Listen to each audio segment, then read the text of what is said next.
El tema sigue siendo el mismo desde hace mucho tiempo en el estado de Jalisco. Jalisco es líder nacional en cuanto a desapariciones. Nada más para que tomemos en cuenta un poco la numeralia, en el gobierno de Aristóteles Sandoval, más de 5,000. En el gobierno de Alfaro, más de 6,000. Estamos hablando nada más en estos dos periodos de 12,000 de los 15,000 desaparecidos. Pero el tema ahora va rumbo a un lugar que se llama Teuchitlán. A final de cuentas no sabemos si es un campo de exterminio, un campo de adiestramiento o un campo de fútbol, porque ya no entendemos absolutamente nada. Lo que sí sabemos es que urgen cambios y que si seguimos haciendo lo mismo, vamos a tener los mismos resultados.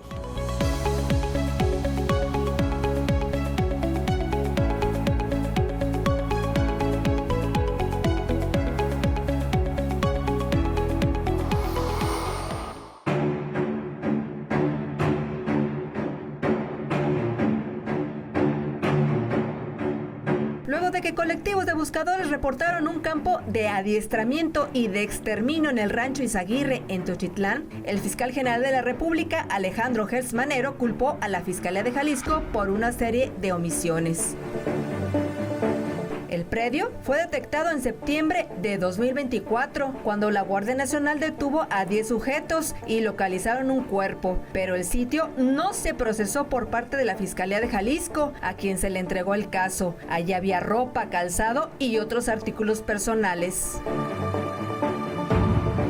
Gertz Manero detalló al menos 13 errores en la investigación del rancho Izaguirre. Destacan incumplir con el registro e identificación de todo lo encontrado, no realizar el rastreo de indicios o huellas de los hechos. Tampoco se procesó debidamente los vehículos localizados en el predio y lo peor, 3 de ellos fueron robados. No se pidió la intervención inmediata de la FGR por los delitos de posesión y utilización de armas de alto calibre. Por todas estas fallas, la FGR solicitó con carácter de urgente a su homóloga en Jalisco entregar todo el expediente del caso del rancho Izaguirre. Salvador González de los Santos, titular de la Fiscalía de Jalisco, por medio de un video mencionó que de manera inmediata dio la información para que la FGR atrajera la investigación. Y según el funcionario estatal, desde diciembre que comenzó la actual administración que encabeza Pablo Lemus, se realizaron diversos actos de investigación para avanzar en el caso. Para Cambios, Gloria Reza.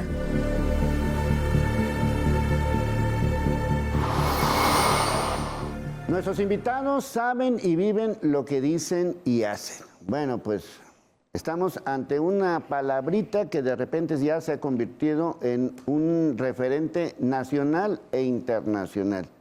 Teuchitlán. No sé, ¿tú ves alguna semejanza entre lo de Ayotzinapa y Teuchitlán? Me refiero sobre todo a la narrativa, no tanto a los hechos, sino a la narrativa de que, pues no sé qué y no sé qué. ¿Tú ves ahí alguna semejanza? Lamentablemente, Leo, lo digo con mucho,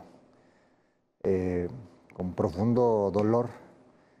No me gustaría que se hiciera un circo mediático por parte de políticos sin escrúpulos de un tema donde hay mucho dolor.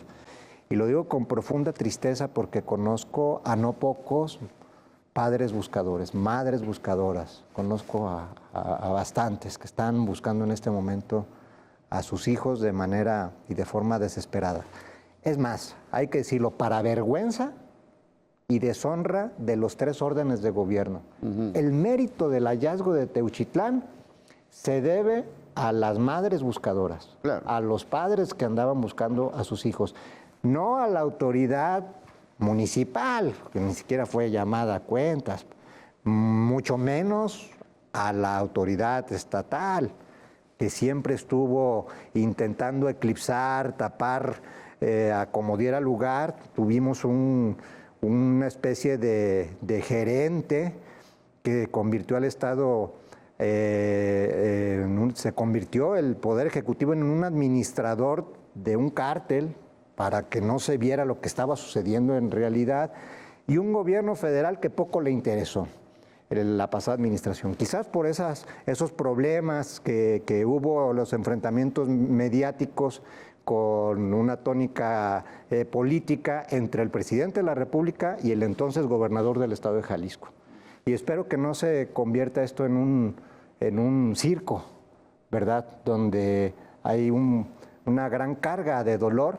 Yo espero, por respeto a los familiares de las víctimas, de los desaparecidos, por respeto a los mismos desaparecidos, por respeto a quienes han sido víctimas de desaparición forzada, ya sea a la fuerza o con engaños, que para fines es lo mismo. Claro. Y que algunos están muertos y que algunos están vivos en las filas de la delincuencia organizada, distribuidos en campamentos a lo largo y ancho del país. Sí, porque la pregunta sigue siendo la misma: ¿de quién son esos zapatos? ¿De quién son esas mochilas? ¿De quién son esas ropas? ¿De quién son? ¿No? Claro. Hay una imagen bien interesante, importante, que es la de los zapatos, ¿no?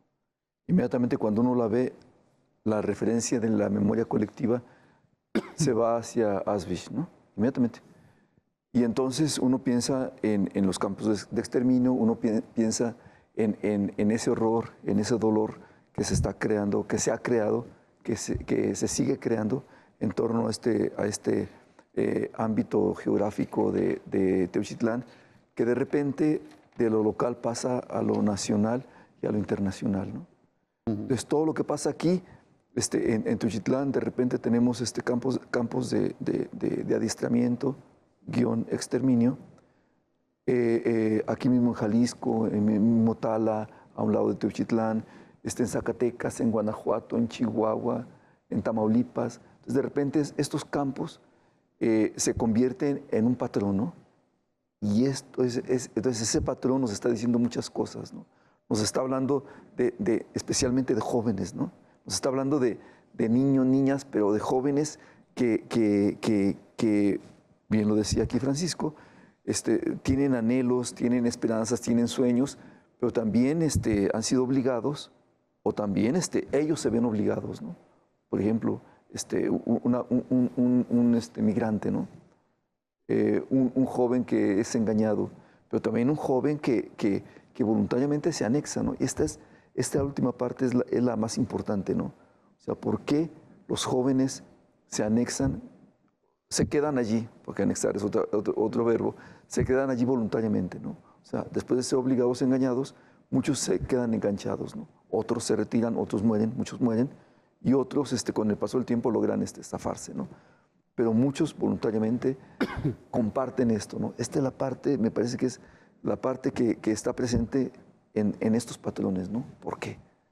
Sí, ese por qué nos tiene que llevar, desde luego, a otro análisis un poco más allá, donde yo lo que siento es que hay como una especie de tendencia por un lado, a que no pasó tanto, y por el otro lado, a echarle la culpa a alguien. Pero ese alguien, pues tampoco rinde cuentas, ¿verdad? A estas alturas, pues yo me imagino que debería de citarse, por lo menos, al fiscal de Jalisco, a la fiscal encargada de las desapariciones en Jalisco, y por lo menos que digan, pues se enteraron, qué pasó, por qué no hicieron, qué hicieron, y van a pasar las semanas y los meses y nos vamos a quedar con lo mismo. No sé qué piensas tú de eso. Sí, bueno, este lamentable caso que, como dijera Joaquín Sabina, cómo nos han dejado llegar a un callejón sin salida, ¿no? O sea, qué pecado se está cometiendo, porque quien determina las políticas en materia de seguridad son los gobernantes. Es el gobernador en Jalisco quien determina, y quien ratifica es el Congreso del Estado, nadie más. Pero luego después incuban al huevo de la serpiente y no se hacen cargo. Ese es el verdadero problema. El problema es mucho más grande de lo que se prevé. Y te puedo decir, porque acabo de hacer el examen de grado, de doctorado, y justamente es repensar la Procuración de Justicia en Jalisco. Y nos dan unos resultados que desgraciadamente son patéticos, y nos dice el escenario: 526,000 carpetas de investigación en el periodo de Enrique Alfaro sin investigar. 526,000 y es el INEGI quien lo está diciendo y es el propio IEG, es el INEGI de Jalisco quien lo dice. Habrá que preguntarles al propio fiscal y al propio gobernador si conocieron esto, porque ellos son los que dijeron que había que nombrar a un fiscal inconstitucional. Inconstitucional porque el artículo 53 de la Constitución de Jalisco dice que debe de ser una terna de un proceso que se debe de desarrollar. Aquí Y fue una terna de uno, ni siquiera saben contar. Un dedazo. Pero posteriormente, ¿qué fue lo que sucedió? El mismo Congreso del Estado, con mayoría calificada, esto es las 2/3 partes, dijeron que estaba bien, pero no es el único. En mi tesis, aquí lo decimos, está el nombramiento del anterior fiscal propuesto por Enrique Alfaro y está también de la misma manera la propuesta de Lemus sobre el fiscal actual. Entonces, que se hagan cargo de la responsabilidad, porque el día de hoy, escuché el video del fiscal general de Jalisco, en el cual dice, por recomendación y acuerdo del gobernador. Simplemente, verifíquenlo, está en la primera, en el primer minuto. Entonces, la función del Ministerio Público en Jalisco es una función sometida, es una función manipulada y es una función hecha, realizada para no dar resultados. Ese es lo patético del caso. Y déjame decirte nada más, tenemos de impunidad el 99.12%, no dicho por nosotros, porque luego nos descalifica el gobernador anterior. Decía, no, esos son falsos. No, ahí está México Evalúa, está el INEGI y su propio organismo de estadística, que es el IEG. Entonces, tenemos un verdadero problema, porque es el 99.12, o sea, de cada 200 delitos que se cometen, solamente se castiga uno. Uno de 200. Uno de 200. Y eso es por un lado.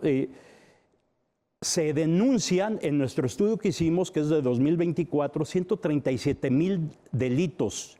Y el gobernador decía, están bajando los delitos. No, está bajando la denuncia. Y solo se denuncia el 8%, dicho por ellos mismos. Nada más que no quieren revisar sus datos.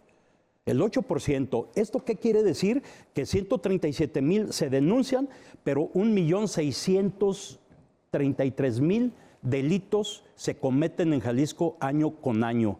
Y hay una cifra negra de 1,400,095 delitos que no se denuncian. ¿Ya para qué? Y dice un dicho en materia de seguridad, delito que no se castiga se multiplica cuando menos por 10. Ese es la bomba en la que estamos metidos. Y déjame decirte algo más. Bueno, si quieres dejarlo para que analicemos todos estos números, todas estas cifras, que vale la pena que las señales y sobre todo entender que el problema no es Teuchitlán, el problema es Jalisco. Y alrededor de todo eso urgen cambios.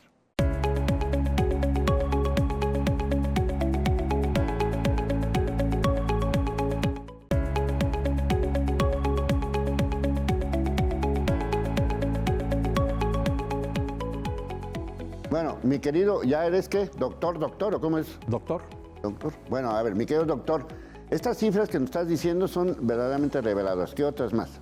Mira, este es el lugar del índice de capacidad de justicia en Jalisco. La Fiscalía está en el 26º lugar. Estamos prácticamente a 6 lugares de ser la peor Fiscalía de Jalisco. De 32 estamos en el lugar 26. Estamos en el lugar número 26. Esto lo dijo Hallazgos Jalisco 2024. Pero hay un tema que ¿cuánto cuesta la inseguridad en Jalisco? ¿Cuánto cuesta? 65,000 millones de pesos. Pero eso no lo paga el Estado, lo pagamos nosotros.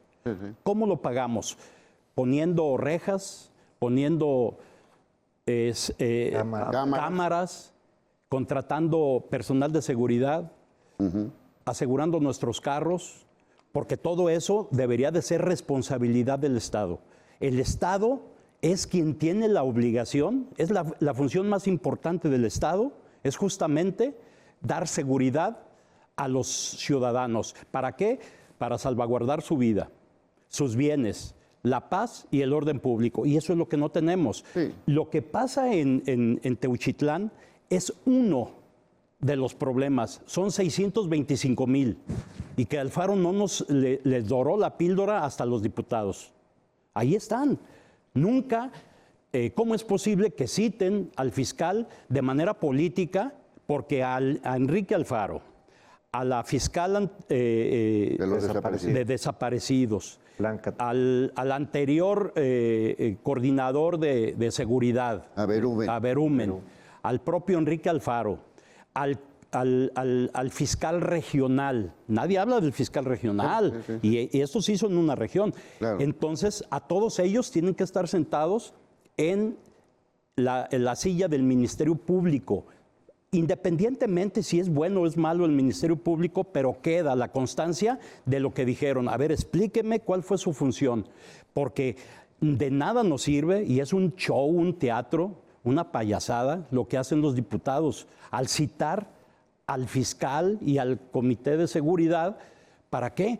¿Ellos qué son? No son ministerios públicos, son entes políticos. Claro. Y este es un problema jurídico, este es un problema criminal. Sí, sí. Entonces, todo está puesto a la vista en el Congreso del Estado.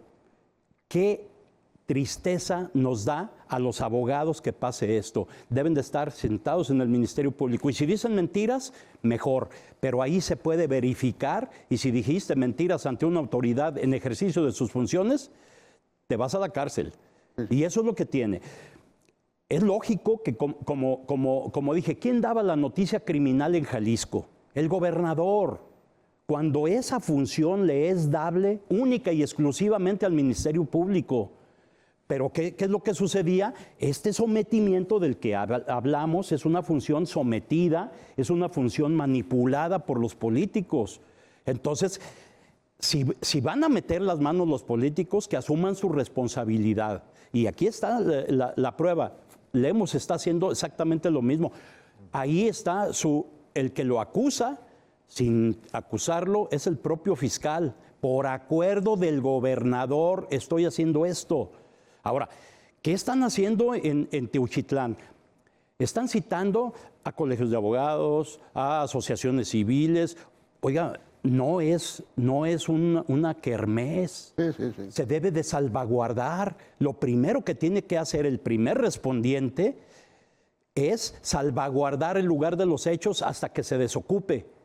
Entonces, ¿qué van a ir a ver? Vean, aquí están los huesitos, aquí está la cabeza, aquí está donde los cocían, o ¿qué van a hacer? Sí. Ahora, el propio fiscal de Jalisco, él dice que los invita, pues ¿qué no soltó el mando y conducción ya al Ministerio Público Federal? Sí. ¿O de qué se trata? Sí, y sobre todo después del dicho de Gertz, que no encontraba suficientes elementos para en estos momentos decir que era un campo de exterminio o un campo de adiestramiento, pues entonces, ¿para qué demonios se hace tanto brete si no hay nada? ¿No? Sí, claro. Yo creo que como un viejo conocedor del sistema acusatorio, este fiscal general de la República, lo único que hizo fue revisar el expediente. Esto no tiene orden, no tiene secuencia y no cumple con los requisitos que dice el artículo 20 constitucional, que es el artículo que te dice prácticamente lo que se tiene que hacer, los principios y los valores, los objetivos del sistema acusatorio. En el primer renglón lo ves, el esclarecimiento de los hechos. Hay que esclarecer los hechos. El Ministerio Público no esclareció los hechos. No sabemos si fueron los de Tala, lo decía el compañero, no sabemos si era el Ministerio Público Federal o el local. Allá no hay Ministerio Público Federal. Esto deviene de una confrontación a balazos que se dio de la Guardia Nacional con una célula del crimen organizado en Teochitlán. Y de ahí, una vez que los controlaron, detuvieron a 10 y los pusieron a disposición del Ministerio Público, que es lo correcto, es lo que debió de hacer la Guardia Nacional y es lo que hizo. Y el Ministerio Público del Fuero Común lo que debe de hacer, Chirón, aquí veo delitos del orden federal, aquí veo armas de uso exclusivo del ejército, entonces le tengo que notificar al Ministerio Público Federal, porque de repente veo cuestiones mediáticas tan ilógicas que los medios tienen todo el derecho a hacer la crítica, pero los abogados no tienen el derecho de no hacer lo que la ley señala. En este caso, el Ministerio Público Federal no tiene forma de saber si hay delitos federales más que cuando le informan, por eso la denuncia. Por eso el Ministerio Público del Fuero Común deberían en este momento de separar. El fiscal se debe de separar justamente la vicefiscal de detenidos y todos los que están siendo cuestionados. Eso es lo primero que deben de hacer, porque, mira qué fácil, ¿no? Pues ellos son los que van a hacer su investigación. Sí, pues, ¿dónde la vieron, verdad? Bueno, aquí te paso la pelota, ahí está la pelota caliente y pues a ver tú qué haces. Así es. Claro. Mira, hay algo aquí muy interesante. Bueno, son dos cosas, ¿no? La primera, campo de exterminio o campo de adiestramiento, ¿no? Ya Francisco lo señalaba. Y bueno, aquí el dolor, el horror es lo que está campeando, ¿no? En ambos extremos. Aquí la cosa está en que cómo es que esto es posible que se esté dando, en primer lugar. Y en segundo lugar, tanto en las declaraciones del fiscal del Estado como en el video que pasan, que los especialistas dicen que sí es del cártel Jalisco Nueva Generación, ambos coinciden en culpabilizar a las madres, ¿no? A los buscadores de familia, ¿no? ¿A quién se le ocurre estar buscando? A las madres buscadoras. Sí, exacto. Entonces, esta coincidencia llama a la reflexión. O sea, ¿por qué hay coincidencia, no? Entonces, me parece que lo que plantea aquí Alfonso Partida, gusto en conocerte.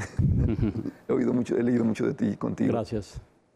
Con Alfonso, aquí la cosa está en que todo esto que señala en términos legales, en términos constitucionales, en términos del sistema jurídico, se rompe, ¿sí? Y se rompe en la práctica cotidiana, ¿no? Desgraciadamente. Sí. Entonces hay coincidencia porque me parece que hay grupos, actores, en este caso el gobierno del Estado, el sistema jurídico, el crimen organizado, que están estableciendo equilibrios, ¿no? Equilibrios que en este momento son muy frágiles y se están rompiendo, ¿no? O sea, las balaceras que hay en Autlán, en La Villa, en todos estos lados, Zapotlanejo, en Michoacán, o sea, implican esa ruptura, ¿no? Lo que pasa en Teocaltiche, lo que pasa en Sinaloa, o sea, son rupturas de equilibrios que están enfocando hacia fragmentación de grupos establecidos, ¿no? Esto tiene una historia, ¿no? Con Fox, todo el mundo la conocemos, ¿no? Pero este reequilibramiento implica violencia, ¿no? Y entonces este proceso que estamos viviendo o sea, no es que sea nuevo, ¿no? O sea, igual pasa en Tamaulipas, en Zacatecas, ¿no? Hay espacios de adiestramiento donde también matan gente que son de exterminio en todos lados, ¿no? Entonces, ¿qué es lo que está pasando aquí, no? Me parece que acá Sheinbaum está haciendo caso, está satisfaciendo las obligaciones que tiene con Estados Unidos, ¿no? Esto es muy grave, ¿no? O sea, porque hasta que empiezan a jalarse los hilos, empieza esto a iluminarse y decir, es que aquí está este lugar, aquí está este otro, ¿no? O sea, esto es muy grave, ¿no? Entonces tenemos que, me parece, o sea, ese deber ser, me parece que deberíamos ahora de establecer ciertos parámetros donde el Estado tenga que cumplir con sus funciones básicas, ¿no? El Estado no es el dueño, ¿no? Tampoco el crimen organizado, tampoco la sociedad civil, tampoco los buscadores, ¿no? O sea, son equilibrios fluidos que se van estableciendo, ¿no? Y que en este momento están rotos y que pues el crimen organizado es una parte muy importante en la economía y en la política en México, ¿no? O sea, hay que tener presente esto, ¿no? Que es desgraciadamente algo muy real, ¿no? Sí, y no solamente son estos datos duros y no solamente son estas numeralias, estas cifras y todo lo que quieran y manden, sino que además siento que nos estamos quedando cortos con los resultados, porque no solamente es tirarle para acá o tirarle para allá, sino en realidad irnos al verdadero problema de los desaparecidos en México. Por eso urgen cambios.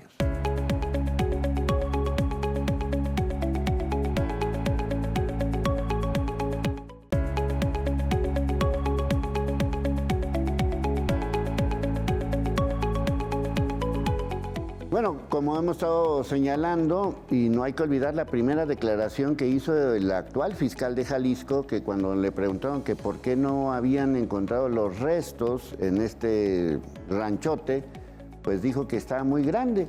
Entonces, como estaba muy grande, pues no hicieron la investigación. Ahora ya sabemos que hay un rancho semejante en Texas y también, pues dentro de todas las anomalías que se han estado señalando, pues resulta que el dueño de ese famoso rancho, pues quién sabe quién sea. Nadie lo conoce, nadie sabe ni de dónde viene.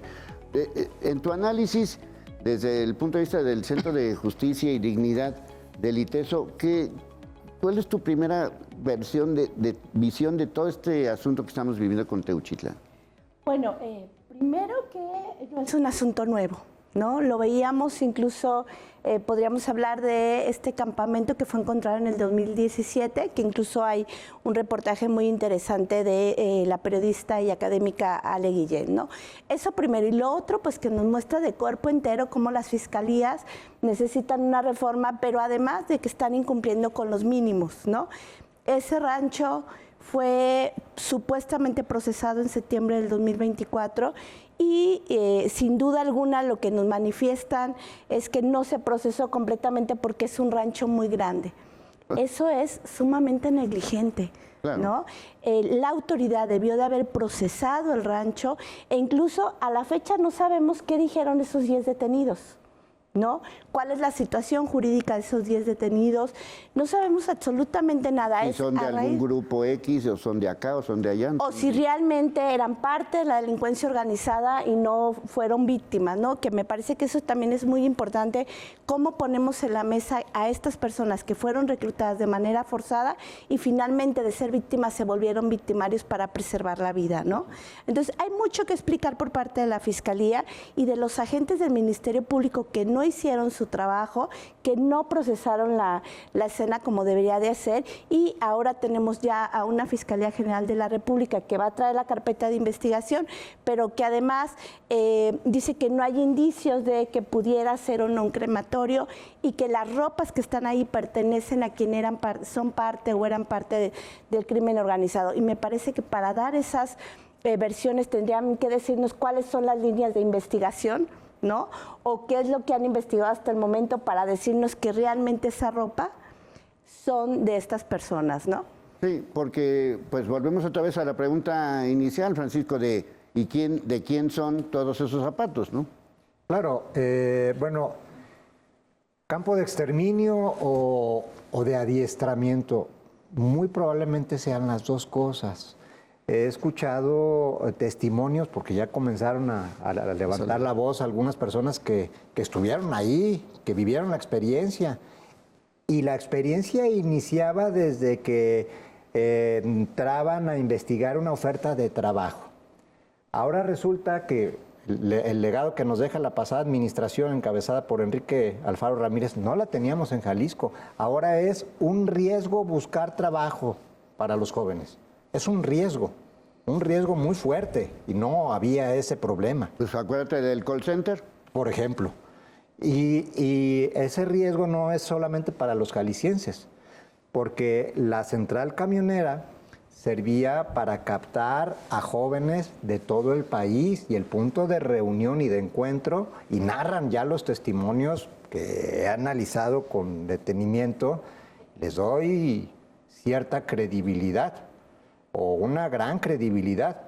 Ellos dicen que acudían a ofertas de trabajo, bueno, hasta para trabajar en Estados Unidos les ofrecían, de guardias de seguridad, conductores, choferes, y un largo etcétera.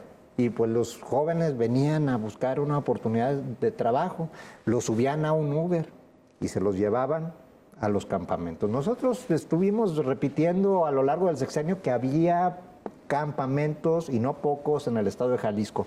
Siempre nos minimizaron y no hicieron caso las autoridades para investigar, sino lo contrario, minimizar y eclipsar lo que nosotros decíamos a como diera lugar. Bueno, luego entonces decían ellos que se los llevaban a este rancho en particular y que ahí ya les decían, bueno, el trabajo consiste en lo siguiente, van a ser sicarios, aquí está para entrenarlos, aquí está el espacio, no, pues yo no quiero, es que no, ya no es voluntario, ¿verdad?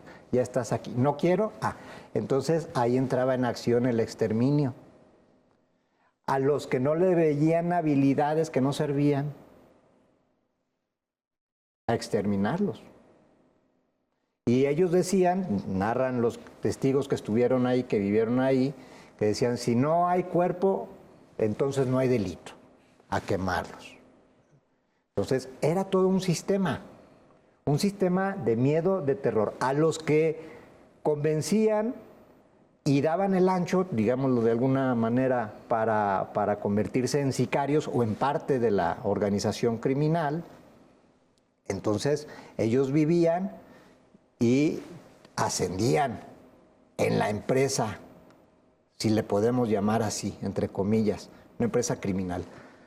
No pudo haberse hecho todo esto sin la complacencia o participación de todas las autoridades de México, sí, comenzando por el presidente municipal y siguiéndole por el gobernador del estado y autoridades en materia de seguridad.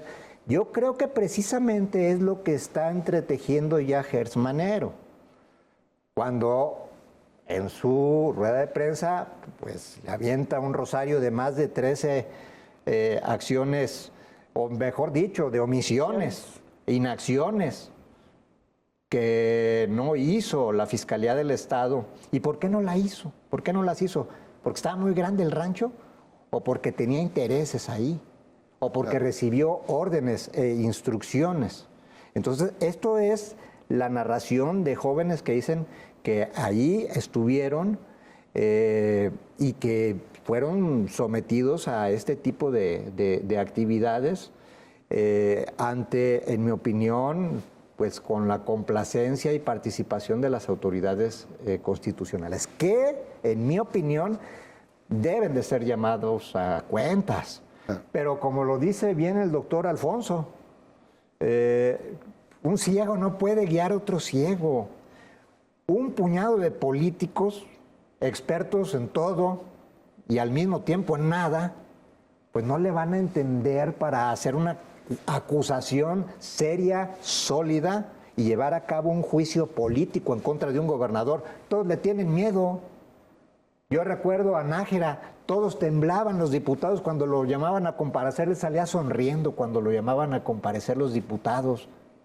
¿Qué autoridad moral tiene un diputado o los diputados? ¿O qué autoridad de conocimientos la tienen para poder juzgar a personas que se dedicaban a la seguridad? Sí, por lo que tú decías de esto de la negligencia, también se queda corto también en ese sentido, ¿no? Sin duda alguna, ¿no? Me parece que dio en el clavo. A ver, en México no pasa nada, y si pasa, no pasa nada, ¿no? Es decir, nadie rinde cuentas, ¿no? Lo que pasa en la propia Fiscalía es que si un Ministerio Público es denunciado por corrupción, pues lo cambian de lugar. Es decir, no hay consecuencias para quienes no hacen su trabajo, y lo mismo se pasa a los diputados y diputadas que han quedado mucho a deber, ¿no? Y a estos gobernantes que estuvieron todo el tiempo invisibilizando la problemática, pero además diciendo que estos periodiquitos, ¿no? O estos medios lo que querían era dañar a Jalisco. Lo que daña a Jalisco es la colusión, la negligencia, la omisión, la falta de información. A ver, Fiscalía tiene una dirección de análisis de contexto, ¿no? Es decir, cómo vemos todos esos casos, cómo hacemos patrones, cómo identificamos modus operandi para decirle a los chavos, por ahí no es, ¿no? Y como bien dice el compañero, a ver, hay toda una logística para atraer a los chavos desde las redes sociales, para incluso decirlo, hay testimonios de quien dicen que les pidieron documentos oficiales, actas de nacimiento, rentaron una oficina, o sea, hay toda una logística que no es posible sin la complicidad de los 3 niveles de gobierno. Y algo que me parece sumamente importante también decirlo, porque parte de lo que se ha comentado es que ¿por qué no huían? Pues toda esta estrategia que incluso tiene la delincuencia organizada ha logrado que estos chavos reclutados los hacen parte de esta comisión de delitos, ¿no? Los despojan de su humanidad, los hacen para sobrevivir, hacen que, parte de los testimonios también decían que los hacen pelear entre ellos. O mueres o vives. Y el que sobrevive... Ahí están los chavos de Lagos de Moreno. ¿No? Entonces, sin duda alguna es todo un sistema, ¿no? Es toda una... crueldad, ¿no? Y finalmente tenemos a chicos reclutados que hoy son parte de la delincuencia organizada porque tuvieron que sobrevivir, pero que además, conociendo la estructura, saben que huir de esos espacios es casi imposible y que ponen en riesgo a sus familias. Sí, porque además es una cadena de amenazas. Pues puedo ir contra tu mamá, contra tus hermanos, contra lo que sea, y sobre todo, pues te puedo matar. Entonces dices, bueno, estoy en el paredón de fusilamiento, o que me coma un cerdo, o que haga una labor delictiva. Pues, claro, yo creo que esta es una gran prueba. Bueno, si quieres lo platicamos ya al final para que lleguemos a una conclusión concreta de qué es lo que tenemos que hacer, qué cambios necesitamos.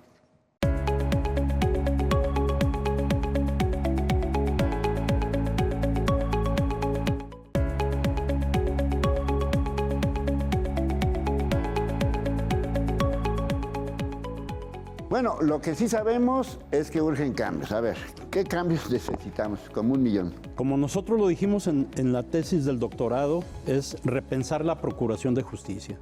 Los políticos que se pongan a hacer política, ellos no son los que deben de tener el mando y conducción, para empezar.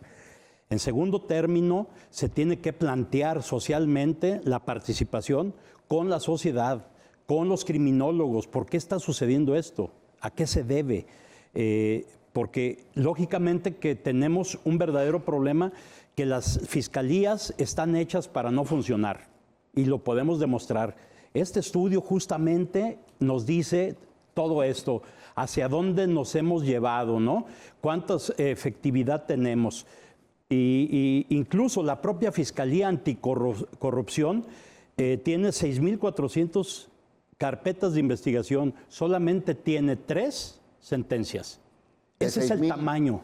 3 de 6,000. Así es. Y en esto llegó tarde. Llegó tarde, acaba de decirlo hace 3 o 4 días, el fiscal, que es un verdadero inepto, y lo digo con conocimiento de causa, porque en muchas ocasiones llegamos a tener asuntos pendientes con él y él decía, por ejemplo, que la cadena de custodia no era necesaria, y es uno de los graves problemas que se cometieron. En este caso no se integró la carpeta de investigación, como dijo la compañera, no hubo cadena de custodia. Cadena de custodia es mando y conducción y también control y registro. Todo lo que hay se tiene que registrar y se tiene que salvaguardar. Y se tiene que estructurar en una carpeta de investigación, porque es lo que le vamos a presentar al juez. Es un principio de mismidad.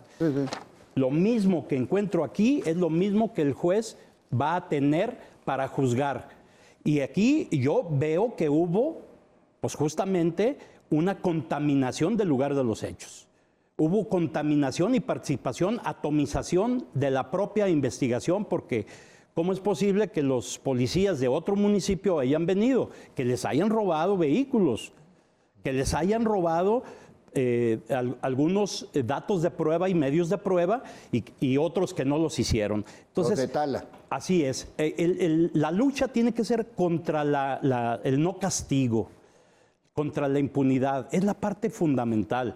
Si nosotros castigamos a los que hicieron eso, no lo van a volver a hacer. Claro. El problema es en lo que estamos metidos. Y en eso tiene mucho que ver las universidades, los institutos de investigación superior, las escuelas, tiene que ver la familia.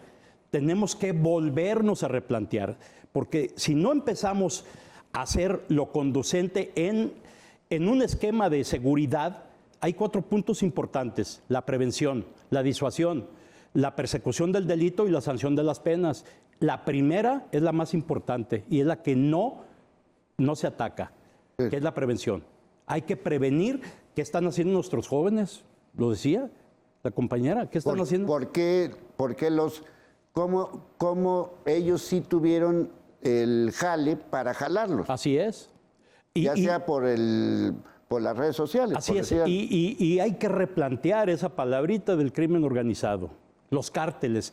¿Cómo nacen los cárteles en Colombia? Los cárteles en Colombia traen nombre y apellido y apodo. Y decían, el cártel es porque ahí está Pablo Escobar, estaba el Mexicano, estaban los Ochoa, estaban prácticamente todos. ¿Y qué hacía la policía? El bloque famoso de búsqueda. Iban sobre los que estaban en el cártel. Pero aquí el crimen organizado es Fuente Ovejuna, es nadie. Claro. ¿Quién? Aparte, nomás pónganle un solo nombre, ¿no? Al cártel, que a lo mejor ya ni vivo está. Claro. David. Muy bien. Bueno, me parece que el Estado tiene síndrome de Ayotzinapa, ¿no? Está enfermo. Y lo tiene y que está repercutiendo ahora en el síndrome de Tepoztlán, ¿no? Porque ya la gente no creemos en lo que hace el Estado, ¿no? Esto es lo que tiene. O sea, ha habido mucha negligencia tras negligencia, ¿no? De repente el Estado oculta, el Estado miente, da la vuelta y se pisa la cola, ¿no? Esta imagen es bien interesante, porque entonces lo que hace el Estado es estarle dando vueltas a lo mismo, ¿no? O sea, el Estado, a través de sus 3 formas de gobernanza, el municipal, el estatal y el federal, tiene diferentes formas de insertarse con el crimen organizado, ¿no? O sea, los policías municipales hacen una labor, los del Estado, Guardia Nacional, etcétera, trabajan de otras maneras, ¿no? O sea, hay diferentes formas de actuación, ¿no? Entonces, esto lo que crea es una imagen sobre el Estado que, bueno, es maquínico, ¿no? O sea, podemos decir que es maquínico, que hay una violencia estructural o que, como dice Rosana Reguillo, hay una necromáquina, ¿no? Sin embargo, me parece que ambos conceptos se quedan cortos, ¿no? Y se quedan cortos cuando los sujetos, las personas, hombres, mujeres, deciden quedarse, ¿no? O sea, como decía Hannah Arendt de los muslin o de la violencia, la banalidad del mal, ¿no? O sea, la gente decide, ¿no? O sea, hay un momento en que sí te obligan, ¿no? Pero hay esos espacios donde tú decides quedarte, ¿no? Sí, sí. Entonces aquí esto estructural que te obliga se rompe. ¿Por qué? Porque la decisión pende de ti, ¿no? Que sí, está la amenaza de todo lo demás, bueno, pues tienes que continuarle, ¿no? Pero sin embargo, hay momentos en los que estas decisiones se pueden romper, ¿no? Y es aquí donde me parece que lo que hemos propuesto es que este proceso de exterminio, de adiestramiento se rompa, ¿no? Que esto sea un parteaguas, ¿no? O sea, ¿por qué? Pues porque implica que queremos hacer las cosas de manera distinta, ¿no? Que de esto quede memoria y que de esto aprendamos todos, ¿no? Todos y todas. Me parece que debe ser un parteaguas. Sí, esa parte yo creo que al final nos vamos a quedar también cortos, Francisco. No vamos a aprender tampoco de esto. Yo creo que es un buen momento para México para combatir la impunidad, de la cual ya con números duros, con datos duros, ya Alfonso nos platicó. Tenemos 2 administraciones incipientes que les daré el voto de confianza todavía, a meses de que han asumido, y que ahora sí que invocando al personaje que también fue víctima de la violencia, el candidato presidencial, México tiene hambre y sed de justicia. En este momento es no sé si sea la punta del iceberg lo que estamos viendo o si probablemente va a incrementar el sufrimiento y el dolor en las familias mexicanas. Pero el punto de quiebre es este momento y puede ser Teuchitlán. En mi opinión, ahí está, con alfileres, sí, la declaración de Gertz Manero, que dice, le preguntan, a pregunta directa, ¿ya trajo entonces la Fiscalía General de la República el caso? Y él contesta, no, aún no. Bueno, pero el colmillo de Gertz Manero le da como 10 vueltas y dice, yo ya le pedí a la Fiscalía del Estado, le enumeré lo que necesito y en cuanto me entregue lo que le pedí, entonces voy a traer el caso. ¿Cuándo va a entregar lo que le está pidiendo la Fiscalía General de la República a la Fiscalía de Jalisco? ¿Cuándo se lo va a entregar? Nunca. Luego entonces, con ese colmillo de Gertz Manero va a decir, entonces parte de la responsabilidad y de los culpables son estos. Tendrá que ser llamado a cuentas, puede ser el mismo gobernador, el exgobernador del estado, el fiscal en su momento, los jefes de seguridad, el gabinete en seguridad, y ahí se les pueden, pues no solamente queremos oír la frasecita de vamos a deslindar responsabilidades, ¿no? Que se les fincan responsabilidades a los culpables, y de ahí se puede desprender entonces librar órdenes de aprehensión ya directas a los autores intelectuales y materiales. Entonces, ahí estamos hablando de 3 culpabilidades, cuando menos, de un trípode. Autoridades, que muy probablemente ellos son parte de la estructura criminal. ¿Por qué el Estado de Jalisco no mandó llamar, y lo dice Gertz Manero, no lo digo yo, no mandó llamar al presidente municipal de Teuchitlán ni al secretario, que probablemente algo sabían, ¿no? Segundo periodo. En su segundo periodo, ahí la llevaban administrando la empresa. A ver, Alejandra, tus conclusiones. Sí, bueno, yo creo que esta es la prueba de fuego, ¿no? Y me parece que la única forma de poder pasar esta prueba es rindiendo cuentas, ¿no? Reconocer la realidad, ¿no? Y me parece que sí se tienen que fincar responsabilidades. Y lo otro que me parece sumamente importante es, podemos estar hablando de muchísimas versiones. El problema aquí es que siguen desapareciendo y los que desaparecen son los jóvenes, ¿no? Entonces, ¿qué no estamos viendo? ¿Cómo no hemos prevenido, no? ¿Cómo estamos viendo quiénes desaparecen? Porque estos jóvenes han resultado desechables para el Estado que no ha hecho su trabajo, ¿no? Y creo que es sumamente importante que volteemos también a ver qué no ha hecho el Estado, qué no hemos hecho sociedad. Y lo otro es que hay responsables, y no me refiero solo al triste o la triste Ministerio Público que supuestamente tenía la carpeta de investigación, ¿no? Sabemos que ahí hay colusiones, ¿no? Y tanto el fiscal como el gobernador y como todo el gabinete en Jalisco no tiene que otra más que asumir, porque si no asumimos realidades, las personas siguen desapareciendo, ¿no? Y nos está llegando, o sea, cada día nos toca más en la puerta y me parece que Jalisco, y lo decías, no hemos aprendido, tuvimos los trailers, que en aquel momento decíamos, ¿qué más, no? Pues ahora tenemos lo de Teuchitlán, tuvimos lo de Lagos de Moreno hace 10 años, tuvimos los jóvenes del CAP que ayer cumplieron 7 años, ¿no? Bueno, y tenemos esto, y tenemos esto, y tenemos lo otro. Lo importante de todo esto, como ya lo hemos dicho, es que urgen cambios, gracias a nuestros invitados, al equipo de producción, a la información. Soy Leonardo Schwebel, cambio y fuera.